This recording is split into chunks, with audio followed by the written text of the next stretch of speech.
రైతు తన పేరు, కష్టపడడం తన తీరు, పంట పొలాలే తన ఊరు, కష్టాలు కరువులతోనే తనకు పోరు.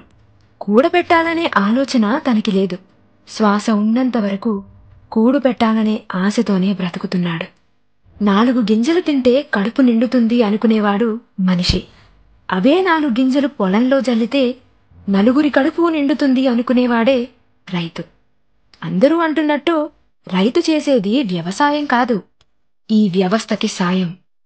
మరి రైతుకి ఈ వ్యవస్థ ఎంతవరకు సాయం చేస్తుంది? దేశం గెలవాల్సింది స్టేడియంలో మాత్రమే కాదు, పచ్చని పంట పొలాల్లో. వికెట్ పడితే దేశం ఓడిపోతుందనే దేశభక్తులారా, దేశానికి అన్నం పెట్టే రైతు దేహాలెన్నో పడిపోతున్నాయని గుర్తించండి. 100 పరుగులు చేయాలని దేవుణ్ణి మొక్కుతున్నారు కదా, మీకు తెలిసిన రైతు కూడా 100 బస్తాలు పండించాలని కోరుకోండి. రైతే రాజు అన్నమాట నిజమవ్వాలని ఆశిద్దాం. అన్నదాత సుఖీభవ.